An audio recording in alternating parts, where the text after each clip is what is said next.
Ya, gue pernah dengar sampai di berita bahwa lu ada kaos MU yang value-nya harganya 500 juta, bener nggak? Ya, bener. Dan ceritanya tuh gimana sampai lu kayak bisa kayak gini Jadi sebenarnya kalau jersey memang biasanya gue mengkoleksi jersey yang memang gue suka. Contoh misalnya berawal dari pemain dulu. Pemain gue sukanya di era itu di MU ya, kayak Cantona, Ryan Giggs, Solskjaer, Beckham, itu kan pemain-pemain yang memang besar di era gue saat itu. Anthony nggak? Anthony zaman sekarang. Muter-muter mulu kerjaannya. Ketika gue mempunyai barang yang gue suka itu adalah barang memang gue pengen banget dari kecil. Zaman itu ya nggak mungkin gue bisa beli itu. Jadi ketika alhamdulillah dia sudah memiliki penghasilan. Kayaan lah. Gitu. Penghasilan. Kan kebanyakan kalau kolektor itu suka diem-diem beli barang ya. Apalagi yang udah punya istri. Kalau gue nggak. Gue tunjukin. Gue beli berapa, gue kasih tahu karena apa. Suatu saat akan ada orang yang membeli lebih mahal dari itu dia. Jadi jangan sebut kita pedagang, sebut kita penimbun. jadi sebenarnya di sini adalah barang yang tidak dijual. Tapi kalau mau beli bisa. Betul. Tapi nggak gue jual. Tapi nawar bisa. Jadi biasanya gue menjual barang yang tidak gue jual. Hah? Ulangin? Jualah barang yang tidak lu jual. Jadi misalnya gue tawar nih, misalnya gue contoh nih, gue suka banget. Oke, nggak dijual.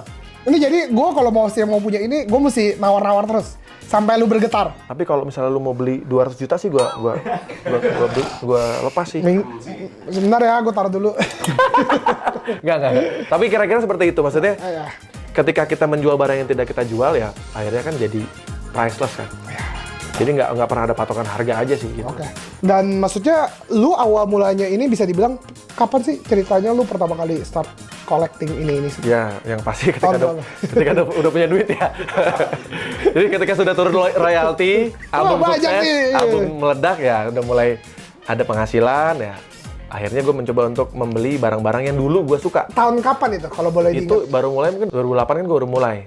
Setelah itu turun royalti 2009. Iya 2010 lah, udah mulai agak sedikit 2008 tuh gue baru di replay tuh, lagi nyanyi lagu jadi. Enggak, maksudnya gue paling suka tuh waktu ketika gue buka pintu ini, gue mencium bau yang gue suka. Ini bau yang kita suka kan? Kayak ada satu aroma yang beda, anjing nih. Ini tempat yang udah pasti cocok. Ini ya apa? Khas sekali ya. Oke, dari situ tiga item yang bener-bener lu paling bangga. Jadi setiap kali ada orang nanya, ini nih barang gua. Sebenarnya gitu. Kalau yang jersey MU ya, sebenarnya mungkin di dunia ya nggak banyak orang yang punya. Apa tuh? Yang pertama adalah ini. Wih. Nah ini jersey MU, ini 100 tahunnya MU. Jadi kita menyebutnya Newton Heat. Jadi di zaman dulu tuh justru MU